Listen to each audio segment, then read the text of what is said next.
느지막한 이 나이에 저의 이야기를 들려드리고자 용기 내어 봅니다. 저는 예순을 바라보고 있는 두 아들의 엄마입니다. 지금 생각해보면 어려서부터 부유한 집안에서 나고 자란 탓에 어려서는 몰랐던 세상 풍파를 모두 겪으며 뒤늦게 철이 늦게 들었어요. 젊을 적 이야기지만 제 결혼을 축복해준 이는 없었어요. 제 집안에 비해 너무도 기우는 남자를 사랑했기 때문이죠. 제 남편은 참으로 가진 것이 없었어요. 그렇기에 제 집안에서는 반대가 무척 심했답니다. 하지만 어린 나이에 제 마음보다 중요한 게 뭐 있겠어요. 사랑이 전부라 여긴 저는 집안을 등지면서까지 남편을 택했어요. 우리 부부는 결혼 후 정말 열심히도 살아냈어요. 예나 지금이나 가난은 정말 산지옥이나 다름없으니까요. 가진 것 없이 자식들을 키워내야 하니 내 생이 오늘이 마지막인 것처럼 여기며 매일을 살았어요.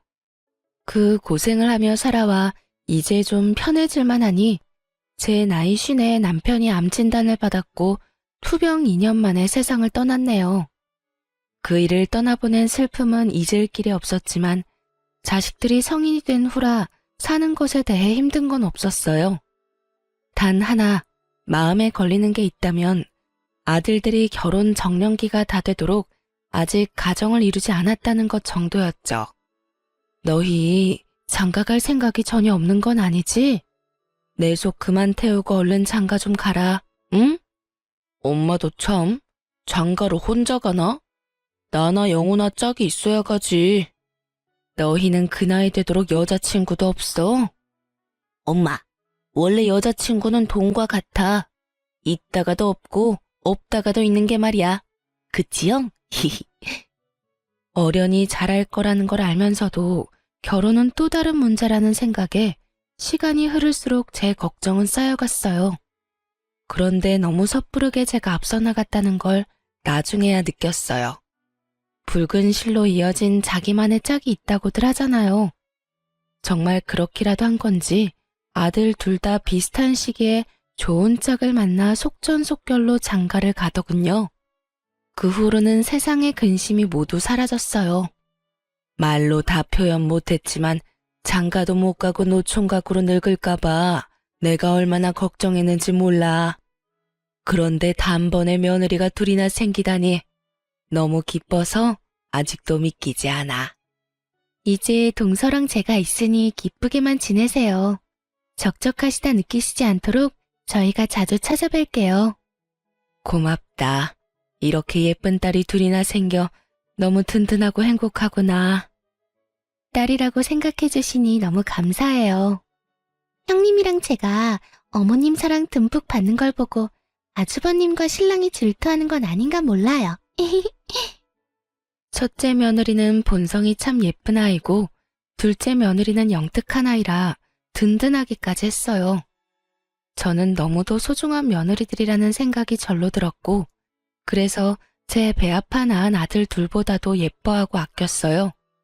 이런 제 마음을 오롯이 느꼈는지 첫째 며느리는 안부 연락과 왕래를 통해 제 마음에 대한 감사를 표현했고 둘째 며느리는 선물과 용돈과 같은 것들을 전함으로 표현했어요.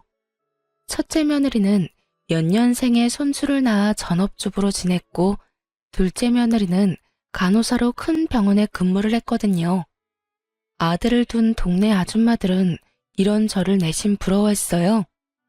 영훈이 엄마는 참 복 많은 사람이야. 그치?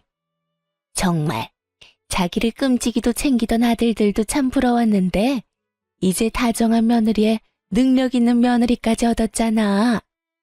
그러게 나도 애들이 이렇게 큰 효도를 할 줄은 몰랐네. 저 역시 동네 사람들이 해주는 말에 동감했어요. 집안에 여자가 잘 들어오니 이렇게 화목하구나 싶기도 했죠. 제 노후는 다복한 집안에서 평안하게 살아가겠구나 하는 기대가 되기도 했답니다. 하지만 이건 어디까지나 제 생각일 뿐이었어요. 자신의 커리어를 중요하게 생각하던 둘째 며느리가 아직 계획에 없던 임신을 하게 되면서 모든 게 뒤틀렸습니다. 둘째 며느리가 결혼한 지 3년 만에 첫 임신 소식이 들려왔어요. 엄마, 엄마, 내가 드디어 아빠가 된대. 나도 이제 아빠라고. 어머 세상에나, 이게 다 무슨 소리야? 임신한 거야? 응? 아이고, 잘했다, 잘했어.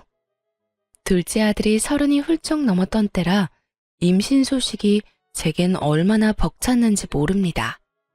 둘째 며느리도 어린 나이는 아니었던 터라 건강관리에 집중하며 최대한 조심하길 바랬어요.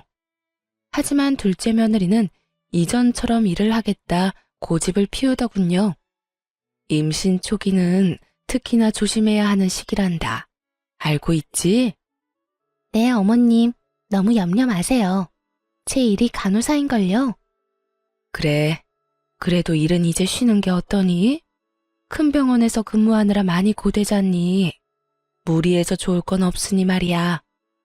그건 제가 알아서 할게요. 저는 임신 핑계로 제 커리어를 망치고 싶진 않아요. 벌써부터 경력 단절의 길로 가고 싶지 않거든요. 정 그렇다면 초기인 시기에만 잠깐이라도 휴식기를 가지는 걸 고려해보면 어떻겠니? 이 핑계 저 핑계를 대면서 빠지게 되면 저로 인해 피해볼 동료들은 어쩌고요. 복귀할 때 제게 얼마나 눈치를 주겠어요? 저 그런 거 정말 싫어요. 제가 힘들다고 느끼면 그때 제가 알아서 결단 내릴게요. 그런 것까지 관여하지는 말아주세요. 말려도 봤지만 너무도 완강해 쉽지 않았어요. 결국 며느리는 이전처럼 일을 나갔어요. 저는 그런 둘째 며느리와 아이가 걱정되어 집에서라도 편히 쉴 수 있도록 해줘야겠더라고요. 그래서 둘째 며느리 모르게 아들에게 당부했어요. 아들, 네가 세아가 힘들지 않도록 잘해야 한다. 밖에서 진을 빼고 오니까 되도록 네가 집안일에 신경 써. 내 둘째 며느리 고생시키지 말라 이 말이야. 알겠지? 엄마, 조금 서운하다. 나도 엄마 아들이거든. 아유, 내 귀한 아들인 걸 누가 몰라. 임신 초기엔 호르몬 변화 때문에 가만히만 있어도 힘들어. 그런데 일까지 한다고 하니 오죽하겠니? 너도 힘들겠지만 그래도 눈 딱 감고 무조건 잘 챙겨줘.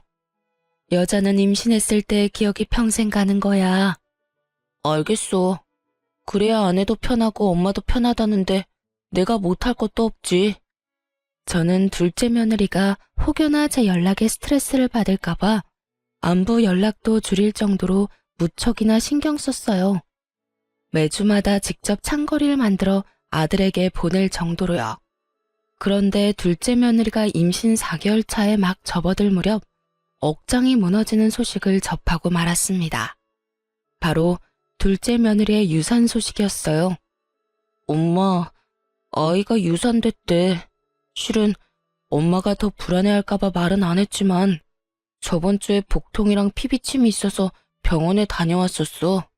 그런데 결국엔 이렇게 되고 말았어요. 아이고, 어쩜 좋아? 세아가는 좀 어때? 괜찮니? 다행히 씩씩하게 잘 있어. 일 쉬면서 며칠 몸 관리하기로 했으니까 걱정 마. 엄마가 많이 고대했는데 어쩌지?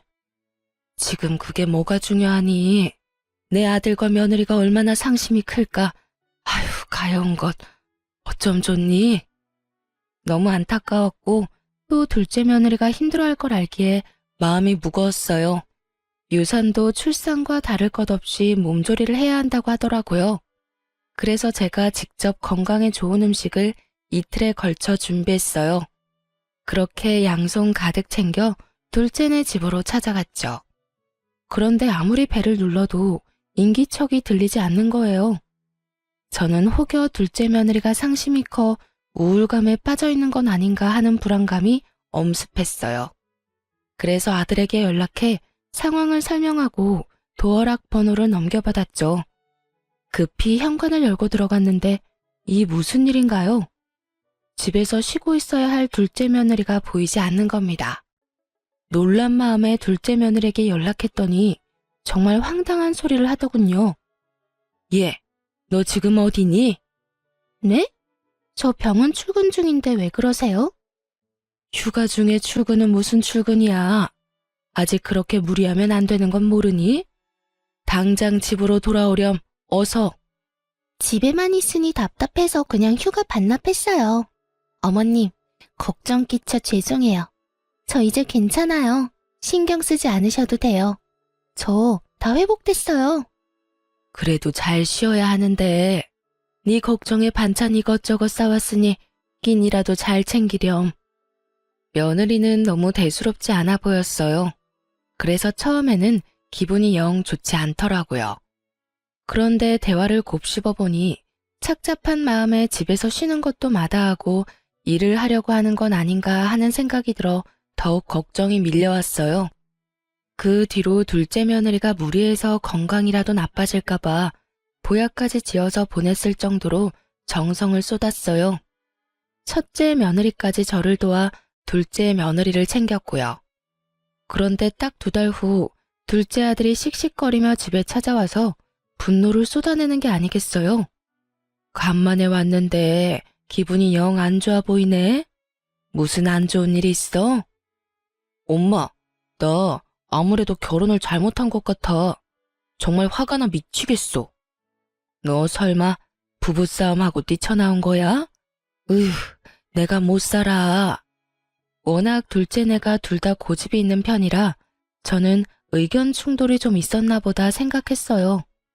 부부싸움이라는 게 맞춰가기 위한 과정이라 생각하는 저는 둘째 며느리를 홀로 두고 뛰쳐나왔을 아들의 태도에 속이 터져서 한 소리를 했어요. 원래 부부싸움은 칼로 물베기라고들 한다지만 지금 네 태도는 예의가 없는 거야. 아무리 부부라도 지켜줘야 할 부분이 있는 거라고. 화가 조금 가라앉거든 돌아가서 대화로 잘 풀어봐. 아, 엄마. 지금 이 문제는 대화로 해결할 게 아니라니까. 대화로 해결 안 될 문제가 어디 있니? 부부 사이에는 먼저 사과하는 쪽이 이기는 거야. 그러니 너무 네 생각만 고집하지 말고 잘 조율을 해야지. 아들은 제 말에 깊은 한숨을 몰아쉬더니 자신이 집까지 뛰쳐나올 만큼 화가 난 이유에 대해 털어놓았어요. 저는 아들의 이야기를 듣고는 정말 큰 충격에 휩싸였습니다. 엄마, 2달 전에 아내가 유산했다고 했던 거 기억나지? 그때부터 지금껏 엄마가 엄청 챙겨주잖아. 그럼 그걸 어떻게 잊니? 지금 생각해도 가엾고 마음이 애잔한 걸. 유산 아니래. 유산이 아니라 자기 발목을 잡는 것 같아서 나한테 한마디 상의도 없이 애를 지운 거였대. 그러니까 엄마도 더는 내 아내 가엾게 여기지도 말고 챙겨주지도 마요. 이게 다 무슨 말이야? 유산이 아니라니. 애를 지웠다니. 아침에 잠결에 우연히 아내가 처제랑 통화하는 내용을 들었어. 그런데 애 지운 걸 나한테 무조건 비밀로 해야 한다고 당부하더라고. 그 말을 듣는데 심장이 벌렁거려서 잠이 다 깨더라. 사실 확인하고 왜 그랬냐고 물었더니 하는 말이 자기 일에 방해가 되는 존재라서 지웠대. 우리한테 이걸 말하면 노발대발을 할 게 뻔하니까 유산됐다 거짓말로 둘러댄 거고. 그뿐인 줄 알아? 우리 담당이가 자기랑 친하니까 부탁까지 해놨다더라. 나까지 제대로 속일 생각으로 유산됐다고 말해달라고 했대. 저는 아들의 말을 듣고는 둘째네 집에 쫓아갔어요. 이 사악한 것을 봐줄 수는 없겠더라고요. 도착하니 둘째 며느리가 예상했다는 듯 바로 문을 열어주더군요. 너, 내가 왜 여기까지 왔는지 다 알지? 감히 네가 우릴 기만해?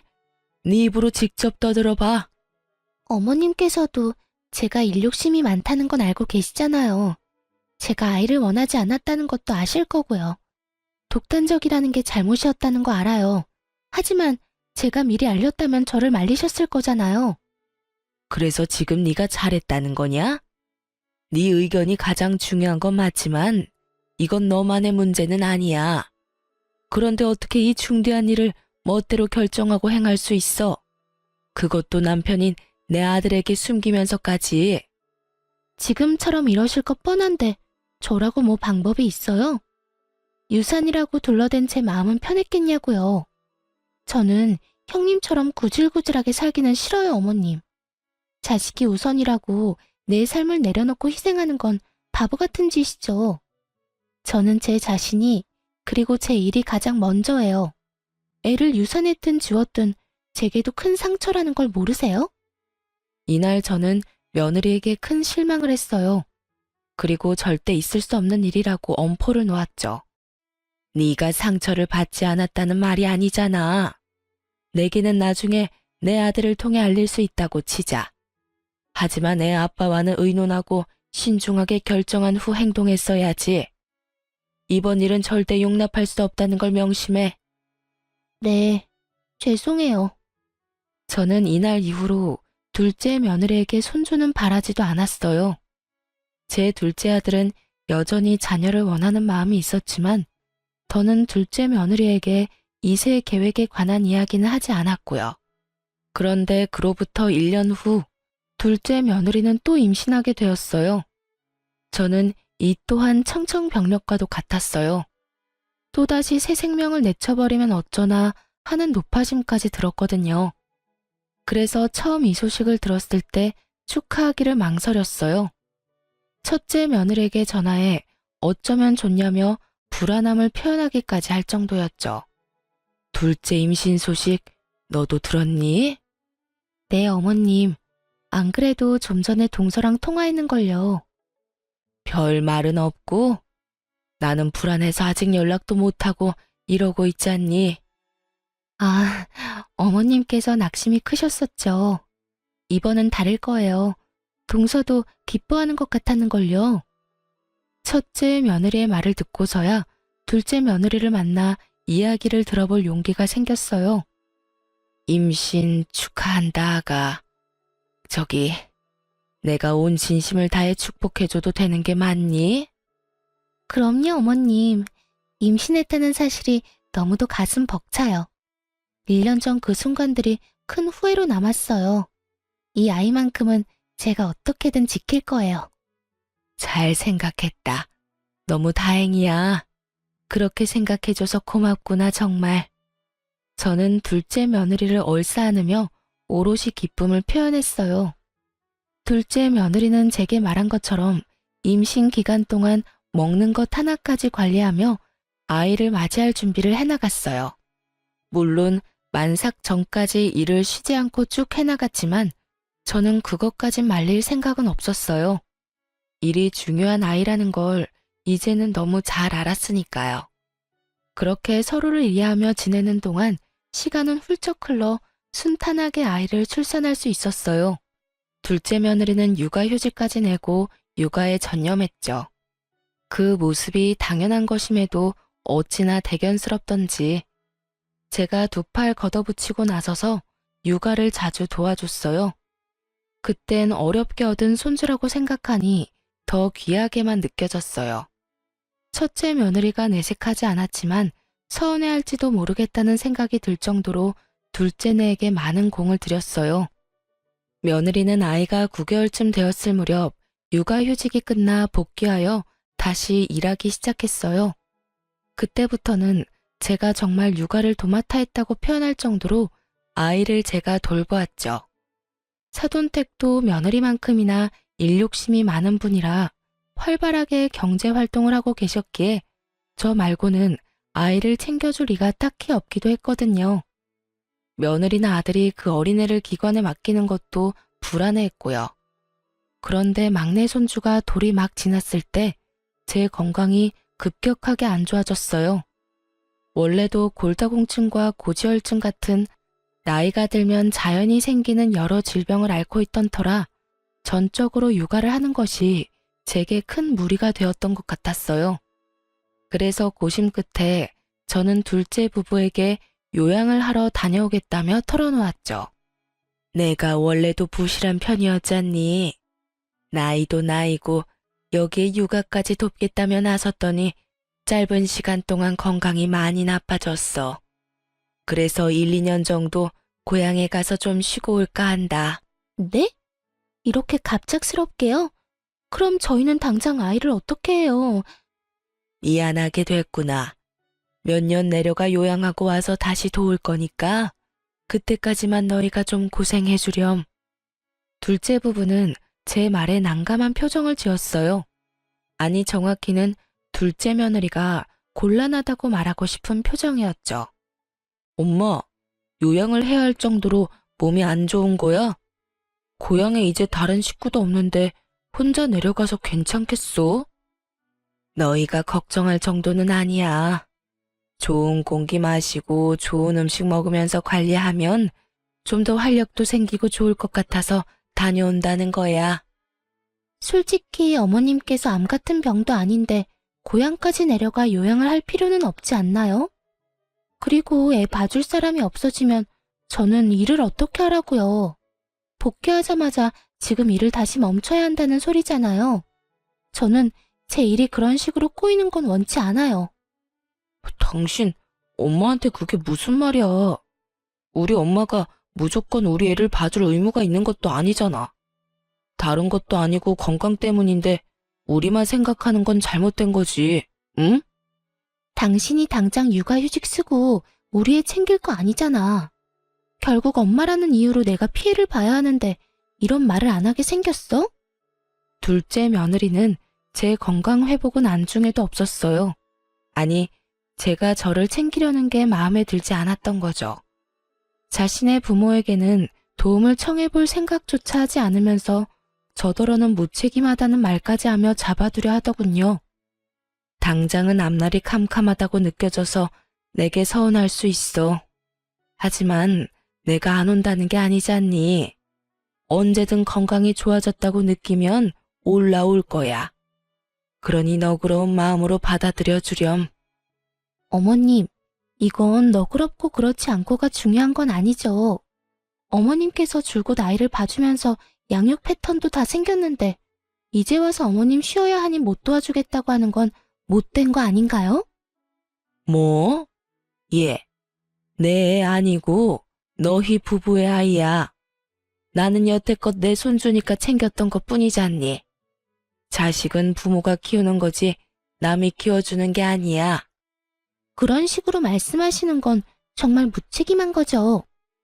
이날 처음으로 괜히 둘째 부부를 도와왔던 걸 후회했어요. 원래라면 아이가 기관에 적응한 후에 귀향하려 했지만 둘째 며느리의 말에 서운함이 들어 앞당겨 내려갔어요. 둘째 며느리는 그게 못마땅했는지 제가 내려가는 날까지도 연락 한 통 하지 않았어요. 그 후 둘째 며느리가 제게 연락을 해온 건 아들이 제게 용돈을 보냈다는 사실을 알게 되어서였죠. 그때부턴 사람 피를 말릴 작정인지 정말 하루가 멀다고 연락해 저를 들들 볶아대더군요. 남편이 어머님께 용돈 보내드렸다던데 이러려고 내려가신 거예요? 예, 내가 자식한테 용돈이나 받자고 이 먼 시골까지 왜 오니? 어머님께서 제 남편에게만 받는 것도 아니고 아주버님께도 받으면 돈 100만 원은 될 테니 충분히 의심할 만하죠. 너 사람을 뭘로 보고? 그리고 자식이 부모에게 용돈 주는 게 뭐 이상해? 사람을 이렇게 몰아가면 못 써. 애 엄마가 마음을 곱게 먹어야지. 자식 돈이나 탐내는 부모라는 소리를 하는 둘째 며느리를 도통 이해할 수 없었어요. 거기다 제가 아무리 그런 뜻이 없다고 말해도 믿으려고 하지도 않았죠. 엊그제는 정말 아주버님께서도 용돈을 드렸다면서요? 어머님, 정말 해도 해도 너무하네요. 내가 자식한테 용돈 받는 것까지 네 눈치를 봐야 하니? 말 맞다나. 내가 네 돈을 받은 것도 아닌데 도대체 왜 이래? 돈도 없으면서 시골까지 내려가 자식 등골 빼먹는 부모라니. 이게 말이나 되나요? 제가 아니면 이런 말을 어머님께 누가 하는데요? 아무도 안 하니 저라도 하는 거죠. 예, 난 이 시험이야. 못 배운 애도 아니면서 말 가려 할 줄 모르니? 너 지금 네 애 안 봐준다고 이런 식으로 시위하는 거야? 이 봐요. 목소리 힘 좋은 것 좀 보라고요. 아픈 건 핑계고 자식 돈으로 놀고 먹으려는 속셈 맞잖아요. 그런 게 아니라면 이렇게 쌩쌩하면서 용돈을 왜 받으세요? 진짜 어머님 같은 분을 믿고 의지했다니 참 마음이 그렇네요. 저는 둘째 며느리가 너무 괴롭혀대니 요양은커녕 스트레스로 골병이 더 들 것만 같았어요. 시골에서 홀로 지내는 부모가 염려되어 딱 한 번 첫째와 둘째 아들이 용돈을 주었고 그걸 거절할 틈이 없어 고맙게 받았는데 그게 이리도 며느리에게 모욕을 들을 만큼 잘못인가요? 저는 너무 속상한 마음에 첫째 아들에게 연락해 하소연을 했어요. 아들, 네가 보내준 용돈 받았다가 내가 요양이 아니라 골병이 들게 생겼어. 왜? 내가 용돈을 잘못 보냈나? 나 때문에 은행까지 가는 괜한 걸음 하신 거야? 차라리 그런 거라면 낫지.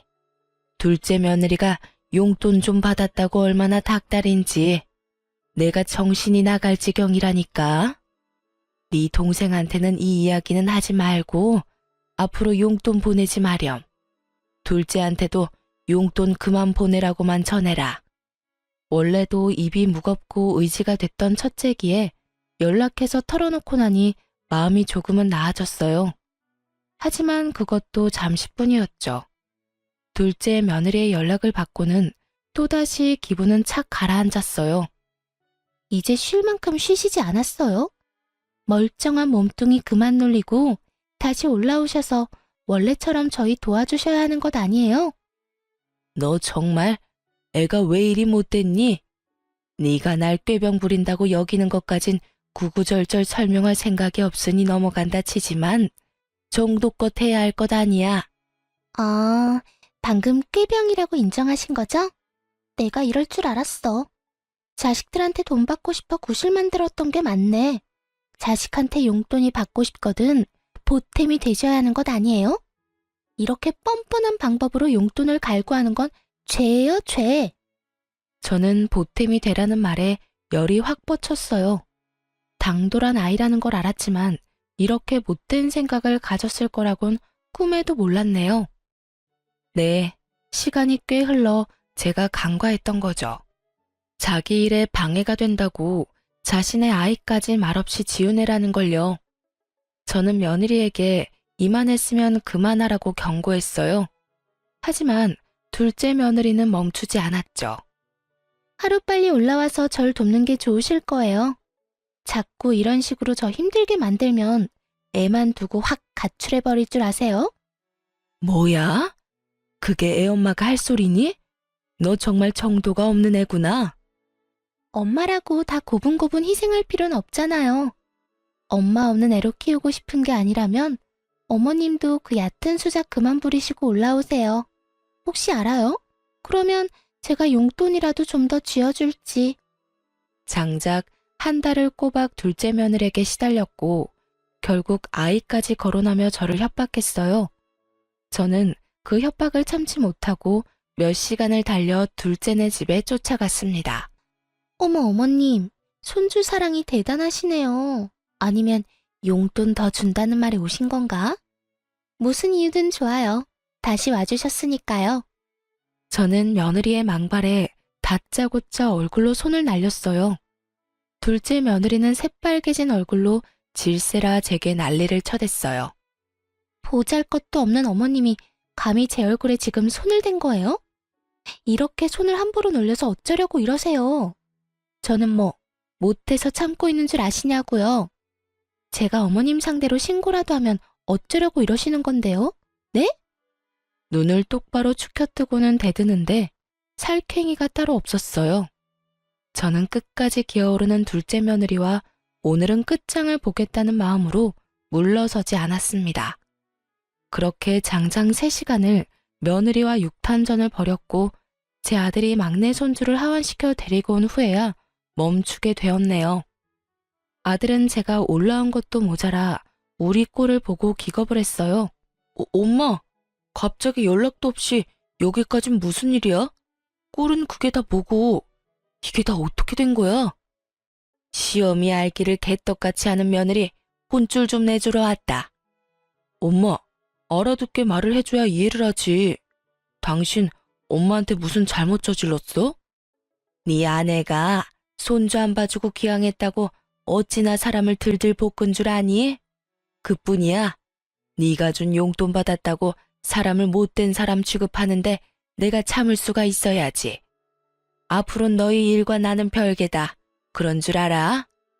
저는 자초지종 설명도 없이 무턱대고 둘째네 집을 나와 시골로 내려갔어요. 둘째 아들이 제게 몇 날 며칠을 연락해댔지만 받지 않았죠. 제가 전화라도 받으면 둘째에게 그간 며느리에게 당한 일을 다 쏟아낼까 봐요. 그렇게 지낸 지 일주일쯤 지났을까요? 둘째 아들에게 다시 연락이 왔고 제 기분이 차분해진 후라 전화를 받았어요. 그런데 그 일주일 사이 첫째가 둘째에게 저와 나눴던 대화를 털어놓았는지 며느리가 그렇게 행동한 줄 미처 몰랐다며 살피지 못해 미안하다는 겁니다.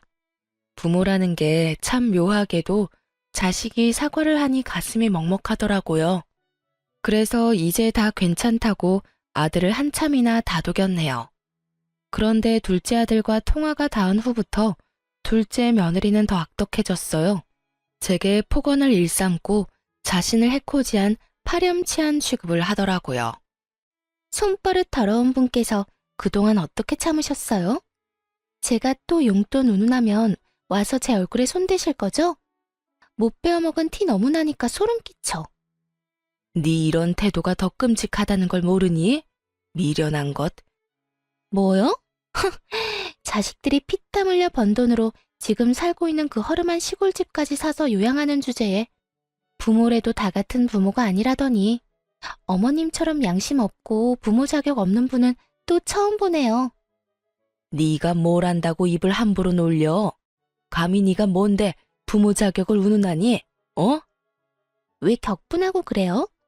어머님께서 경제활동한 적 없으시잖아요. 그럼 보나마나 뻔한 것 아닌가요? 그런 건 동네 바보도 알겠네요. 기가 막혀. 참 가족이 뭐라고 이런 망발을 하는 며느리의 전화를 그리도 착실히 받았을까요? 제게 남는 건 고작 울화와 상처일 뿐인데요. 저는 더는 이런 며느리의 장단에 맞춰주지 않겠다 다짐했어요. 아니, 둘째 며느리의 되바라진 태도를 제대로 짓밟아주겠다 마음먹었죠. 그래서 며느리와의 통화가 끝나자마자 둘째에게 곧장 연락했어요. 아들, 내가 문자로 주소 하나 보낼 거야. 쉬는 날 꼭 며느리 데리고 내려오렴. 알겠지? 나흘 뒤 아들은 제 말대로 자기 가족들을 데리고 내려왔어요. 도착해 차에서 내린 둘째 며느리는 풍경을 보고는 기함했어요. 둘째 부부의 눈앞에 펼쳐진 광경은 넓은 앞마당이 있는 300평대의 초호화 단독 주택이었습니다. 네, 바로 제가 지내고 있던 고향 시골집이었어요. 며느리는 놀란 채 말까지 더듬으며 물었어요. 이곳은 도대체 어디예요? 여보, 설명 좀 해봐요. 글쎄, 나도 지금 좀 당황스러워서. 저는 아이들이 도착한 걸 알면서도 조금 늦게 맞이하러 나갔고 큰 단독주택에서 제가 현관을 열고 나오는 걸 보고 둘째 아들과 며느리의 입이 떡 벌어졌어요. 엄마, 이 집은 다 뭐야? 어머님께서 왜 저 집에서 나오세요? 설마 자식들 용돈 주는 걸로 이 호화스러운 집에서 월세로 지내는 거예요? 정말 노망이라도 나셨어요? 저는 명확한 근거도 없이 떠들고 있는 둘째 며느리의 면상에 손에 들고 있던 서류를 집어 던졌습니다. 아들이 서류를 주워 살필 때 곁눈질로 보던 며느리는 어떻게 된 거냐며 더 언성을 높여 물었어요. 이게 도대체 어떻게 된 거예요? 어떻게 어머님께 이런 어마어마한 집이 있을 수 있어요? 뭔가 잘못된 거 아니에요? 네? 난 이런 집 한 채 가지고 있으면 안 되니? 왜? 내 자식들 앞으로 대출 받아서 사기라도 했을까봐? 뭐요? 내가 이럴 줄 알았어. 이 한심한 인간아. 갑자기 인상을 팍 쓰더니 제 아들의 멱살을 잡았어요. 아들들이 대출을 받아줬다고 바로 확신하고 말이에요. 제가 있든 없든 며느리는 이미 그건 상관이 없는 듯 했어요. 눈이 뒤집혀서는 제 아들에게 노발대발해댔어요. 당신의 형제가 여자들 피를 말린다는 거 아니? 너네만 부모 있어? 누구는 부모한테 못해서 안 하는 줄 아냐고. 방 한 칸 딸린 작은 집도 아니고 이 무시무시한 집을 사려고 대출까지 받는 게 말이나 되냐고, 이 정신 나간 놈아. 저도 그 꼴을 보고 분노가 치밀어 참지 못하고 며느리의 얼굴을 밀치며 고성을 쳤습니다. 어디 시어미 앞에서 남편 멱살을 잡아? 정신 나간 건 내 자식이 아니라 너야, 이 멍청한 거사. 도대체 시어미 알기를 어떻게 알기에 이따위 행동을 아무렇지 않게 하는 거냐? 응? 저요? 어머님을 쥐뿔도 없는 분으로 알죠. 경제활동도 제대로 안 하시던 분이 무슨 수로 이 큰 집을 사느냔 말이에요. 시골에 내려와 지낸다는 이유도 다 이것 때문이었어요? 자식들 돈으로 혼자 팔자 펴고 살려고? 쥐뿔도 없는 건 내가 아니라 너겠지. 내 재산이 얼마가 됐던 내게 10원 한 푼 안 가게 할 테니 각오해라. 어차피 내 남편 재산이 곧 내 재산인 거 몰라요? 그리고 어머님께서 자식들에게 물려줄 재산이 어딨어요? 다 자식 등쳐먹어서 마련한 것들인데 원래 주인한테 돌아가는 거지. 얘야, 아무리 덜 살았어도 이리 미련해서 되겠니? 세상엔 눈에 보이는 게 다가 아니란 걸 아직도 깨닫지 못한 팔푼이 같은 것.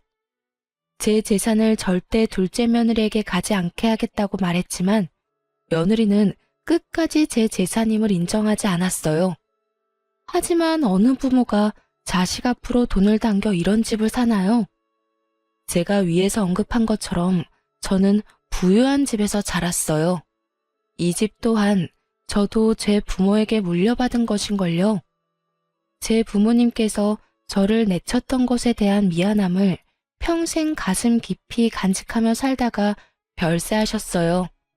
그러니 얼마나 더 챙겨주고 싶으셨겠어요.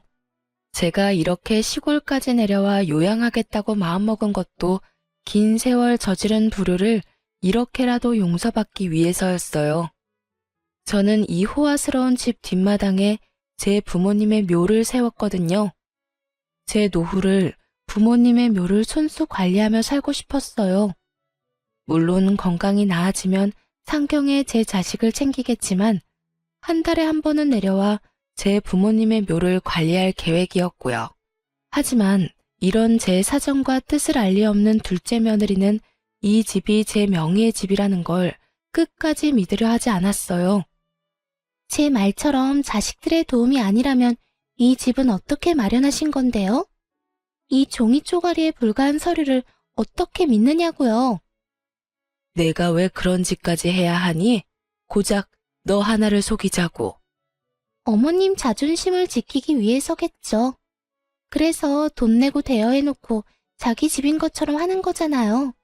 서류까지 위조해가면서 이런 일 벌인 거 죄예요, 죄. 당신 정말 엄마한테 무슨 말을 하는 거야? 우리 엄마 그런 못된 분 아니야. 그만해. 너 참 재미있는 상상까지 하는구나. 무슨 근거로 위조라고 표현하는지 나는 모르겠구나. 끝까지 자존심 부리겠다 이거죠? 좋아요.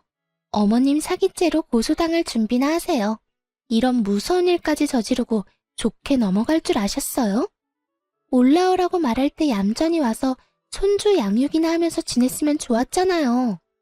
양육하기 싫어 수작 부리다 콩밥까지 먹게 생겼으니 어떡해요? 말하는 꼴이 아주 되바라져서는 신고해 볼 테면 해봐 어디. 네가 바라는 대로 되는지 한번 보자꾸나. 엄마까지 왜 이래? 며느리가 이렇게 끝까지 큰 소리를 칠 수 있었던 이유는 아마도 아들도 이 집에 대한 존재를 몰랐기 때문이겠죠.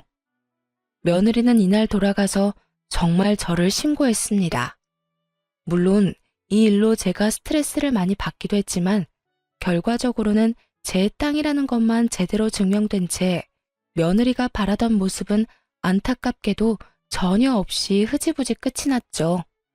그런데 이 일을 계기로 둘째 며느리가 저를 대하는 태도가 바뀌었어요.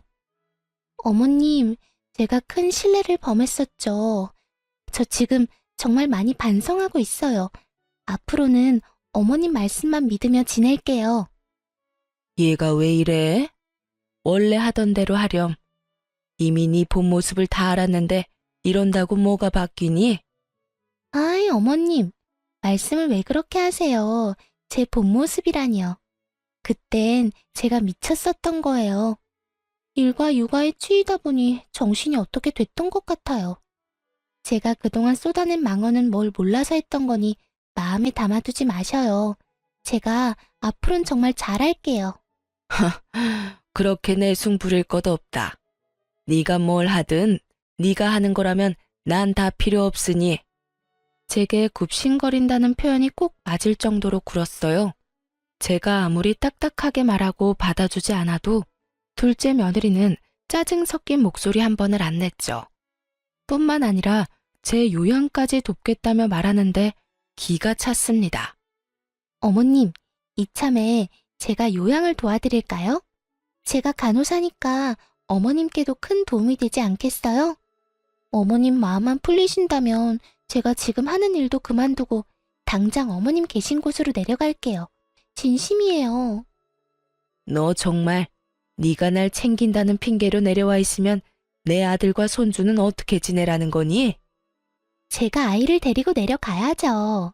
아이도 할머니와 함께 지내는 걸 좋아할 거예요. 어머님도 우리 애 보면서 지내면 활력이 생기지 않겠어요? 아, 물론 어머님께 애를 보라는 건 아니에요. 그럼 지금 나 하나 때문에 내 아들과 손주를 떼놓겠다. 이 말이니? 너 정말 생각이 있는 애니 없는 애니? 아이에게 아빠가 얼마나 중요한지 몰라? 며느리의 말에 저는 속에서 천불이 났어요.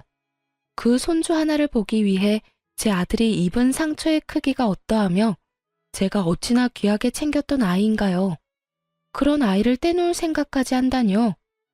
그런데 더 화가 났던 건 제 말의 요지를 파악하지 못하는 아둔함이었어요. 아니, 제 말을 이해할 생각도 하지 않았다는 게 맞는 거겠죠. 애 아빠는 주말에 내려와서 보고 가면 되는 거잖아요.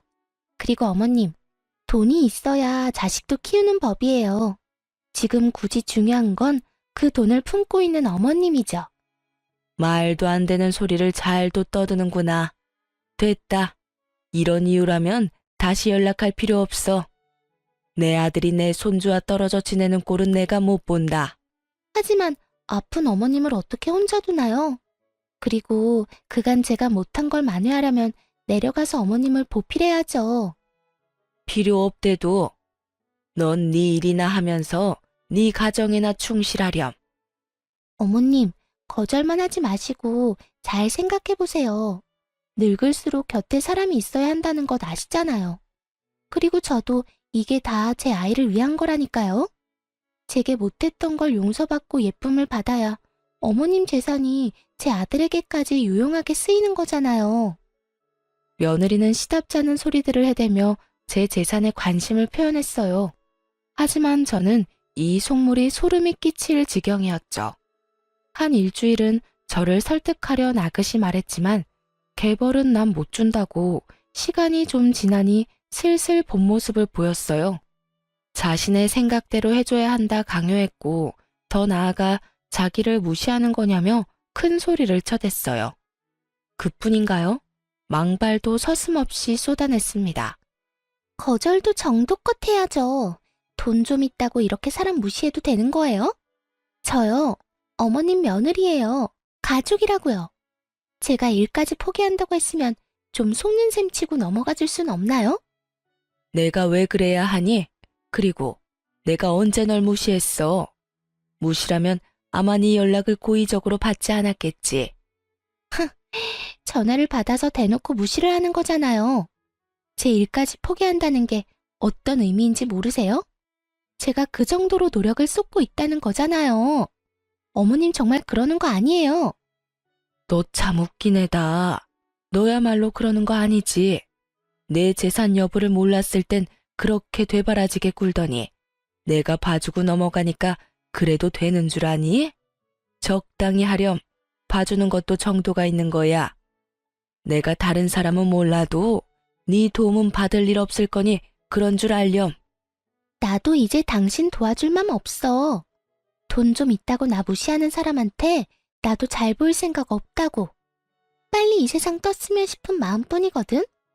어차피 내 남편한테 재산 넘어가면 그 돈이 다 나한테 오는 거잖아. 그러니 내 재산이나 다를 바가 없다고. 당신 마음대로 재산 분할을 하는 게 될 줄 알아? 내가 무슨 수를 써서라도 당신이 빨리 세상 뜨게 만들 거야. 알아? 이 통화 이후에도 둘째 며느리는 저를 저주하는 듯한 내용이 가득 담긴 문자들을 수도 없이 보냈어요. 돈에 눈이 뒤집혀 제 죽음까지 운운하는 며느리를 더는 좋게 넘어갈 수 없었죠. 그 주 주말 저는 온 식구를 다 불렀습니다. 둘째 부부까지도요. 둘째 며느리는 자신의 말에 제가 겁이라도 먹은 줄 아는지 기고만장한 표정까지 하고 있더군요. 아무것도 모르는 첫째 며느리는 간만에 절 만난다며 손수해온 제철 음식들을 양손 가득 챙겨왔고요. 그런데 둘째 며느리가 이런 첫째 며느리에게 버르장머리 없이 또 입을 나불댔어요. 형님은 멍청하고 눈치가 없네요. 지금이 어떤 자리인 줄 알고 이런 냄새나는 음식을 챙겨와요? 이래서 집에만 있는 여자들은 안 된다니까. 동서, 무슨 말이 그래. 오랜만에 어머님 뵙는 거라 좀 챙겨왔을 뿐인데 내가 동서한테 그런 말을 들을 필요는 없지 않아? 제 말은 오늘 이 자리가 모여서 밥이나 먹자고 마련한 자리가 아니라는 뜻이에요. 그런 걸 파악도 못하고 온 형님이 미련해 보이잖아요. 둘의 대화를 듣다 못한 제가 둘째 며느리에게 한 소리 하려던 순간 집에 손님이 찾아왔어요. 바로 부모님의 재산을 관리해 주셨던 변호사였죠. 저는 자식들을 전부 거실로 불러 모은 후 제 재산 상속에 관한 얘기를 모두 털어놓았어요. 그리고 곧 변호사의 말이 끝나자 둘째 며느리는 발칵 뒤집혔습니다. 둘째 아드님께는 추가 조항이 하나 더 있으십니다. 네? 제게요? 어떤 조항 말씀이시죠? 둘째 아드님께서 이 모든 재산을 상속받기 위해서는 현 아내분인 서진주님과 이혼을 하셔야 합니다. 이게 무슨 말이야? 이혼이라뇨. 어머님, 정말 끝까지 제게 이러실 거예요? 네? 제가 미쳤다고 이혼을 해요? 제가 왜요, 왜? 둘째네 이혼을 거론하자 온 가족이 놀란 눈치였어요. 둘째 며느리도 절대 이혼을 할 수 없다 난리쳤죠. 저는 제 핸드폰에 녹음되어 있는 파일 하나를 재생했어요. 그리고 곧 둘째 며느리의 목소리가 거실 가득 울려 퍼졌습니다. 제 죽음을 고대한다는 둘째 며느리의 망언이 말이에요. 그리고 전 며느리가 제게 보냈던 문자들을 전부 공개했어요. 그뿐일까요? 아들과 함께 둘째 며느리가 처음 집에 내려왔던 날 저희가 나눈 대화가 담긴 CCTV 영상까지도 전부 보여주었어요. 이 모든 사실을 가족들에게 낱낱이 밝히고 나서야 둘째 며느리는 사색이 된 얼굴로 힘없이 바닥에 주저앉았습니다. 아들들은 둘째 며느리에게 사람도 아니라며 분노했어요. 온 식구가 둘째 며느리의 만행과 욕심을 알게 되자 둘째 아들은 재산 때문이 아니라 자신과 저를 위해 이혼하겠다고 나섰어요. 당신이 뒤에서까지 어떻게 이래? 우리 엄마한테 이런 몹쓸 말을 쏟아낼 수 있냐고. 여보, 이건 모함이야. 처음부터 내가 그런 식으로 굴었던 건 아니라고. 날 좀 믿어줘. 내 말 좀 먼저 들어봐. 네가 하는 말을 내가 어떻게 믿어? 이렇게 증거들이 다 있는데 내가 무슨 수로 네 말을 믿어? 우린 이제 끝이야. 이혼이라고. 아들은 그 길로 이혼 소송을 걸었어요. 변호사를 통해 며느리에게는 내 아들 재산을 한 푼도 넘어가지 않도록 부탁했고 양육권도 넘어가지 않도록 힘을 써달라고 말했어요. 둘째 며느리는 양육권을 가지고 끝까지 물고 늘어졌어요. 하지만 이미 제 휴대폰에는 아이보다 돈이 우선이라는 며느리의 무수히 많은 말들이 담겨 있잖아요. 결국 자신의 말이 자기의 발목을 잡았고 양육권도 아들이 넘겨받게 되었습니다. 이혼당한 며느리는 양육권까지 빼앗긴 뒤에야 자신에게 남은 게 하나도 없다고 느낀 건지 아들에게 애원하기 시작했어요. 나 재산 한 푼 없어도 돼. 돈 다 당신이 가져. 홧김에 한 몇 마디 말 때문에 양육권까지 빼앗기고 나 이렇게 모든 걸 다 잃고 떠날 수는 없어. 우리 이혼 엎으면 안 될까? 내가 정말 지금부터라도 잘할게. 응? 난 당신 같은 아내 필요 없어. 이제 와서 후회하는 척 이렇게 질척대지 마. 여보 제발 이렇게 허무하게 날 내치지 말아줘. 아들은 전 며느리의 애원을 끝까지 들어주지 않았어요. 그러니 제게 찾아와 무릎까지 꿇고는 싹싹 빌더군요. 어머님, 제가 다 잘못했어요. 저 이렇게는 못 끝내요. 남편의 재산은 하나도 탐내지 않을게요. 그러니 저 좀 다시 받아주세요. 저 이렇게 이혼 못해요. 이런 결말이라 유감이구나. 하지만 나는 널 더는 가족으로 여기며 살고 싶지 않아. 지금이라도 네 본 모습을 우리 가족이 알고 널 떨쳐낸 것이 무척이나 다행스럽다고 생각하니깐 말이야. 어머님, 제발요. 앞으로는 정말 고분고분한 며느리로 어머님과 남편의 생각이 곧 제 생각이라 여기며 살게요. 일을 하지 말라시면 일도 안 하고 주부로 최선을 다하며 지낼게요. 그러니 제발 저 좀 받아주세요. 전 며느리가 아무리 제게 매달려도 저는 굽히지 않았어요. 왜냐면 며느리가 이렇게까지 하는 것도 다 제 아들의 경제력 때문이라는 걸 저는 아니까요. 그 후에도 꽤 긴 시간 저희에게 찾아와 자길 받아달라 청했어요. 하지만 저나 아들이나 둘 다 거들떠도 보지 않았습니다. 손주가 어리니 면접 교섭일에 아들이 직접 아이를 보여주곤 했는데 그때마다 많은 핑계를 대며 매달렸어요. 한 번은 최후의 수단이라며 아이와 둘이 시간을 보낼 때 아들 모르게 아이를 데리고 자취를 감췄던 적이 있어요. 그날 아이를 찾기 위해 난리도 아니었죠. 그리고 결국 그 경솔한 행동으로 다시는 아이와 단둘이 보내는 시간조차 사라졌답니다. 지금은 제 단독주택에 한 달에 한 번씩 아이들이 내려와 추억을 쌓으며 즐겁게 지내고 있어요. 둘째 아들은 손주를 데리고 제 집으로 완전히 내려왔고요. 제가 그동안 맘고생했을 걸 생각하면 미안하다며 어찌나 저를 챙기는지 몰라요. 저는 아들의 챙김을, 아들은 저의 챙김을 받으며 서로 도우며 지내니 마음도 한결 편하고 웃을 일도 많아요. 그렇기에 지금의 제 전원 생활은 너무도 만족스럽네요. 집에 아이가 있으면 분위기부터가 다르잖아요. 제 막내 손주가 저의 행복이랍니다. 아이가 엄마의 빈자리를 느끼지 않았으면 해서 열심히 노력 중이며 아이에게 이런 제 마음이 닿길 바래요. 엄마의 역할이 얼마나 중요한지 잘 알기에 요망한 며느리라도 아이에게 최선을 다할 준비가 된다면 언제고 용서할 준비는 되어 있어요. 물론 제 가족으로 다시 받아들일 순 없지만 아이의 엄마로서는 인정할 수 있게 되겠죠. 부디 이혼당한 둘째 며느리가 혼자가 된 삶을 통해 소중함에도 우선순위가 있고 그걸 지키기 위해 어떤 마음과 노력이 필요한지 깊이 깨닫는 날이 오길 바라봅니다. 제 사연을 들어주신 시청자분께 감사의 말씀 전하며 이만 마칩니다. 감사합니다.